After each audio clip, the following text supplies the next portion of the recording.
Hello everyone, welcome to my channel. तो आज हम लोग यहाँ पे एनालिसिस करने वाले हैं इन्फोसिस का। और आप देख सकते हैं यहाँ पे मैंने डेली टाइम फ्रेम का चार्ट ओपन किया है इन्फोसिस का। और ये वीडियो जो है एंड तक देखना, क्योंकि यहाँ पे मैं प्राइस के ऊपर आपको बहुत सारा इंपॉर्टेंट पॉइंट में एक्सप्लेन करने वाला हूँ। और आप देख सकते हैं यहाँ पे सिर्फ हम टेक्निकल एनालिसिस करेंगे, मतलब कि हम यहाँ पे चार्ट को दिखेंगे और बायर्स का और सेलर का जो साइकोलॉजी है, उनका जो बिहेवियर है, हम उसको यहाँ पे स्टडी करेंगे। अगर आपके पास इन्फोसिस का शेयर्स है, अगर आपने उसको इन्फोसिस को स्विंग ट्रेडिंग के लिए या फिर लॉन्ग टर्म इन्वेस्टमेंट के लिए अगर ले रखा है, तो ये वीडियो है वो आप लोग देखिए। अगर आप लोग आने वाले दिनों में या कल ही अगर इन्फोसिस में एक फ्रेश पोजीशन बनाना चाहते तो भी आप ये वीडियो जो है एंड तक देख सकते हैं। तो यहाँ पे आप देख सकते हैं इन्फोसिस का ये डेली टाइम फ्रेम का चार्ट है, ठीक है। तो आप यहाँ पे देखिए, मैं यहाँ से इसको स्टडी करता हूँ, ठीक है। यहाँ से इन्फोसिस जो है यहाँ ऊपर की ओर इसने जाना स्टार्ट किया, ठीक है। फिर यहाँ नीचे आया, मतलब जहाँ से ये ऊपर गया वहीं तक ये नीचे आ गया। तो ये बन गया इसका सपोर्ट, और ये भी बन गया इसका सपोर्ट, क्योंकि यहीं से ऊपर की ओर जा रहा है।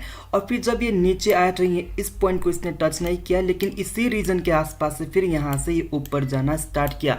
तो यहाँ से ये प्रूव होता है कि ये जो लेवल है, आपको मैं यहाँ पे दिखा दूँ, ये जो लेवल है, ये लेवल है अराउंड 1230 के आसपास का जो ये लेवल है, ये इसके लिए इम्पोर्टेंट सपोर्ट की तरह काम कर रहा है, ठीक है। फिर यहाँ से इन्फोसिस पूरा सीधा ऊपर की ओर गया, फिर यहाँ नीचे आया, तो फिर यहाँ ऊपर की ओर गया। और आप लोग यहाँ पे देख सकते हो इन्फोसिस में कि ये जो स्टॉक का प्राइस है, यहाँ से मतलब जब ये ऊपर की ओर गया, फिर यहाँ जोर से नीचे आया, ठीक है। तो आने के बाद यहाँ पर इसने एक रेंज बनाया। तो जब ये यहाँ से ऊपर गया, तो ये जो रीज़न है, ये इसके लिए अभी इम्पोर्टेंट सपोर्ट की तरह काम कर रहा है। क्यों सपोर्ट की तरह काम कर रहा है? क्योंकि प्राइस यहाँ से नीचे आया, फिर यहाँ से नीचे आया, फिर ऊपर की ओर गया, फिर यहाँ आया, मतलब यहीं पे ये टाइम पास कर रहा है। और ये जो 1315 का जो लेवल है, इसको ये बार बार यहाँ पे हिट कर रहा है। अगर आप लोगों को टेक्निकल एनालिसिस करना आता है, अगर आपको चार्ट अच्छे से रीड करना आता है, तो आपने इस रीजन पे जो है प्राइस का एक अच्छा सा पैटर्न आप लोगों ने ऑब्जर्व किया होगा। अगर आपने ऑब्जर्व नहीं किया तो मैं आपको यहाँ बताता हूँ, ठीक है। यहाँ से प्राइस ऊपर गया, फिर नीचे आया, ठीक है। फिर यहीं से प्राइस ऊपर गया और फिर यहीं नीचे आ गया, और फिर प्राइस यहीं पे ये टाइम पास कर रहा है और नीचे जाने का यहाँ पे कोशिश कर रहा है। तो ये पैटर्न बनता है हेड एंड शोल्डर का जो पैटर्न है, मतलब ये जो हुआ इसका लेफ्ट वाला सोल्जर है, और ये राइट वाला सोल्जर है, और ये जो इसका यहाँ पे हेड है, ठीक है। तो इसको हम बोलते हैं हेड एंड शोल्जर पैटर्न। और ये जो पैटर्न है, ये क्या बताता है, ये जानना इंपॉर्टेंट है। देखिए, जब भी प्राइस नीचे से ऊपर की ओर जाता है, ठीक है, जाने के बाद जब यहाँ से फिर ऊपर जाने की कोशिश करता है, यहाँ फिर नीचे आ जाता है, फिर यहाँ से ऊपर की ओर जाने की कोशिश करता है, और ये जो पिछला वाला जो हाई है, इसको भी क्रॉस करके फिर यहाँ से क्रॉस करता है, ठीक है। फिर यहाँ से नीचे आने का ट्राई करता है, फिर यहीं तक ऊपर तक इसी एरिया तक यहाँ जाता है। तो जाने के बाद यहाँ पे एक सपोर्ट ये फॉर्म करता है, और ये जो जब सपोर्ट ब्रेक होता है, तो प्राइस में शॉर्ट टर्म के लिए यहाँ पे एक रिवर्सल देखने को मिल सकता है। ये जो हेड एंड शोल्डर वाला पैटर्न है, ये एक रिवर्सल का पैटर्न है, कि जो बताता है कि प्राइस जो है अब शॉर्ट टर्म के लिए ये वीकनेस बन सकता है। तो जैसे कि मैंने आप लोगों को बताया कि यहाँ पे एक head and shoulder pattern form हो चुका है, कि जो एक रिवर्सल का साइन है। और आप देख सकते हैं यहाँ पे जब ये हेड एंड शोल्डर पैटर्न यहाँ पे फॉर्म हो रहा था, तो यहाँ पे 1310 से लेके 1315 तक इस रीजन पे यहाँ पे एक सपोर्ट बन रहा था। तो अब आने वाले दिनों में, मतलब अगर कल के दिनों में या परसों के दिनों में, अगर ये इन्फोसिस जो है, ये जो मतलब जो मैंने यहाँ पे सपोर्ट का एक मतलब यहाँ पे एक लाइन खींचा हुआ है, अगर इसके नीचे जा करके यहाँ पे क्लोजिंग दे देता है, तो आपको आने वाले दिनों में यहाँ पे वीकनेस देखने को मिल सकता है। मतलब प्राइस जो है यहाँ से नीचे भी आ सकता है। और जब यहाँ से प्राइस नीचे आना स्टार्ट कर देता है, तो आपको अगला सपोर्ट कहाँ पे दिखता है वो यहाँ पे फाइंड आउट करना पड़ेगा। तो आप देख सकते हैं पिछला वाला जो टाइम है, यहाँ पे एक ये ऊपर की ओर जाना स्टार्ट किया, यहीं से ऊपर की ओर जाना स्टार्ट किया, तो इसी रीजन पे जो है यहाँ पे एक सपोर्ट बना हुआ है। और जो ये लेवल है 1220 से लेके 1230 का जो लेवल है, यहाँ पे दूसरा सपोर्ट इसको मिल सकता है।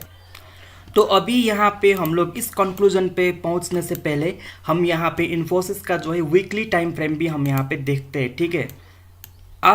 आप लोग यहाँ पे देख सकते हैं, मैंने इन्फोसिस का वीकली टाइम फ्रेम जो है यहाँ पे ओपन किया है। जब ये मार्च के महीने में जब मार्केट क्रैश हुआ था तो इन्फोसिस का जो लो था उस टाइम का, उस लो से आप देख सकते इतना बड़ा ऊपर की ओर इसने मोमेंटम कर दिया है। तो जब भी प्राइस में एक सबसे बड़ा मोमेंटम आ जाता है तो उसके बाद जो है एक करेक्शन फेज या एक कंसोलिडेशन फेज आता है। करेक्शन फेज का मतलब वो होता है कि प्राइस जो है ऊपर जाने के बाद थोड़ा तो यहाँ तक नीचे आ सकता है और फिर यहाँ पे हॉल्ट करके फिर ऊपर की ओर जा सकता है।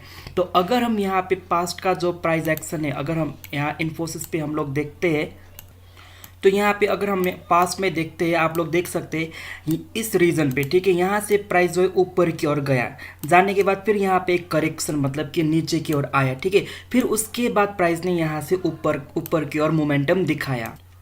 बस उसी तरह आपको फिर यहाँ पे दिखेगा कि फिर यहाँ फिर नीचे आया था, वो मतलब वो जो कोरोना का टाइम था इसी के कारण यहाँ पे नीचे आया हुआ था।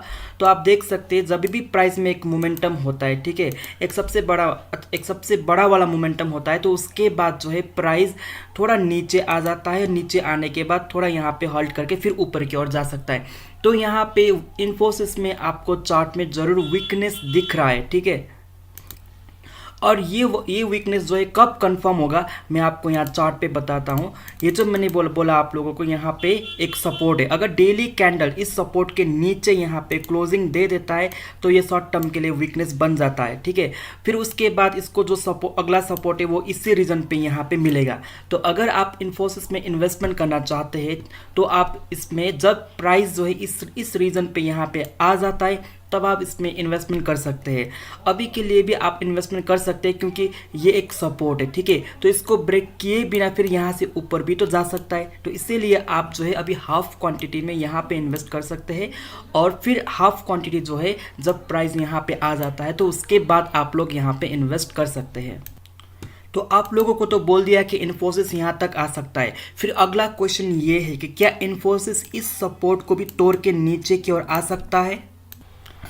तो आप देख सकते हैं जितने भी आईटी सेक्टर्स के जितने भी स्टॉक्स है वो बहुत ऊपर जा चुका है, ठीक है, और यूएसए में जो नैस्डैक है वो भी बहुत ऊपर जा चुका है। तो आईटी सेक्टर अभी इस टाइम पे सबको ओवर वैल्यूड लगता है, ठीक है। तो आईटी सेक्टर में अगर एक बड़ा करेक्शन आ जाता है तो हम ये बोल सकते हैं कि इन्फोसिस जो है इस लेवल तक यहाँ तक आ सकता है।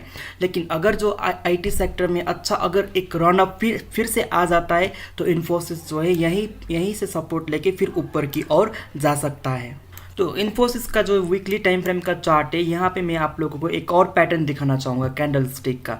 यहाँ से ऊपर की ओर मोमेंटम इसने किया, ठीक है, मोमेंटम करने के बाद यहाँ पे टॉप पे ये इसने यहाँ पे एक ग्रीन कैंडल बनाया, ठीक है। तो ग्रीन कैंडल बनाने के बाद फिर यहाँ पे एक रेड कैंडल बना हुआ है, लेकिन ये जो रेड कैंडल है इसने पिछला वाला जो ग्रीन कैंडल है इसको टोटली कवर किया है, ठीक है। मैं आपको यहाँ पे दिखा दूँ, ये जो रेड वाला कैंडल है इसने ग्रीन वाला कैंडल को टोटली कवर किया है। तो इस जो चार्ट पैटर्न है इसको हम बोलते हैं बुलिश एनगल्फिंग, ठीक है, बुलिश एनगल्फिंग। इसका मतलब ये हो जाता है कि जो प्राइस में जो ऊपर का जो मोमेंटम है वो अब यहाँ पे होना थोड़ा मुश्किल है, या प्राइस जो है वो शॉर्ट टर्म के लिए रिवर्सल में जा सकता है। तो ये पैटर्न कब एक्टिवेट होगा ये समझना इंपॉर्टेंट है। जब ये जो रेड वाला कैंडल है ना, अगर इसका लो जो है ब्रेक करेगा, ठीक है, तो इसका लो जो है ब्रेक करने के बाद ये वाला पैटर्न एक्टिवेट हो जाएगा और प्राइस में शॉर्ट टर्म में आपको वीकनेस देखने को मिल सकता है। तो वीकली टाइम फ्रेम पे भी ये एक वीकनेस का पैटर्न यहाँ पे बन रहा है। ये जो बड़ा वाला मोमेंटम हुआ ना उसके बाद यहाँ पे एक छोटा छोटा मोमेंटम हो रहा है वीकली कैंडल में। तो ये जो सपोर्ट है अगर इसको ब्रेक कर लेता है तो ये वाला पैटर्न भी एक्टिवेट हो जाएगा और यहाँ पे जो एक रेंज है, ठीक है, मतलब यहाँ पे जो एक प्राइस का रेंज है इसको भी ये ब्रेक करेगा। तो इन्फोसिस जो है आराम से नीचे की ओर आ सकता है। तो अब हम लोग यहाँ पे डेली टाइम फ्रेम पे जाएंगे और अलग अलग मूविंग एवरेज को यहाँ पे स्टडी करेंगे, ठीक है। तो उसके लिए आप लोग यहाँ पे देख सकते हैं मैंने यहाँ पे 50 पीरियड का मूविंग एवरेज यहाँ पे दिखाया है डेली टाइम फ्रेम पे। तो आप देख सकते हैं यहाँ पे 15 पीरियड का मूविंग एवरेज से प्राइस थोड़ा नीचे है, मतलब कि 50 पीरियड जो मूविंग एवरेज है अगर उसके नीचे प्राइस ट्रेड कर रहा है तो ये भी एक वीक शॉर्ट टर्म के लिए एक वीकनेस का साइन देता है, ठीक है। अगर मैं यहाँ पे 100 डेज का लगाऊं तो अभी ये 100 डेज को इसने यहाँ पे आप लोगों को यहाँ पे जाकर दिखाऊं, 100 डेज जो मूविंग एवरेज है इसको भी यहाँ पे इसने टच करके नीचे की और यहाँ पे आया है। तो अभी मैं यहाँ पे 200 डेज़ का लगाता हूँ तो प्राइस थोड़ा मतलब 200 डेज़ का जो मूविंग एवरेज है वो यहीं कहीं पे इसी रीजन पे मतलब 1181 के आसपास है। तो इसका कोई यहाँ पे अभी मतलब लॉन्ग टर्म के लिए जो है प्राइस में वीकनेस नहीं है। हाँ, लेकिन शॉर्ट टर्म के लिए इन्फोसिस में वीकनेस आ सकता है। एक और चीज़ जो है आप यहाँ पे जो स्टडी कर सकते हैं, ये जो ऊपर का जो लेवल है ना, यहाँ पे जो सेलर्स है वो बहुत ज़्यादा एक्टिवेट है बायर के मुकाबले, ठीक है।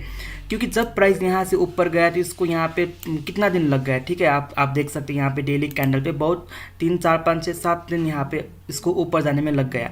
लेकिन आप देख सकते हैं नीचे आने में सिर्फ इसको एक ही दिन यहाँ पे लगा। फिर प्राइस को यहाँ से ऊपर जाने के लिए कितना टाइम लगा, और फिर यहाँ से नीचे आने के लिए इसको सिर्फ यहाँ पे 3 डेज़ का टाइम लगा है, ठीक है। तो इसका मतलब ये होता है कि सेलर्स जो यहाँ पे एग्रेसिवली इसको सेल कर रहे हैं, ठीक है। तो यहाँ पे भी आप देख सकते हैं सेलिंग का बहुत बड़ा रेड कैंडल है यहाँ पे। तो लगभग यही हम मान के चल सकते हैं कि शॉर्ट टर्म के लिए जो इन्फोसिस है यहाँ पे वीकनेस आपको देखने को मिल सकता है, और लॉन्ग टर्म के लिए आपको कोई पैनिक होने की ज़रूरत नहीं है। लॉन्ग टर्म में ये कंपनी, ये जो शेयर प्राइस है ये ज़रूर बढ़ेगा और आपको अच्छा रिटर्न देगा। अगर आप लोग चाहते हैं कि मैं इस यहाँ इन्फोसिस की तरह किसी और स्टॉक प्राइस को भी एनालाइज करूँ तो आप लोग कमेंट बॉक्स में उसका नाम लिख सकते हैं। अगर आप लोग इस चैनल पर नए हैं तो मेरे चैनल को सब्सक्राइब करके आप मेरे साथ जुड़ सकते हैं, कि जहाँ पे आपको बहुत सारा लर्निंग वीडियो मिलेगा कि जिससे आप चार्ट रीडिंग करना, कोई टेक्निकल एनालिसिस करना सीख जाएंगे। Thank you so much.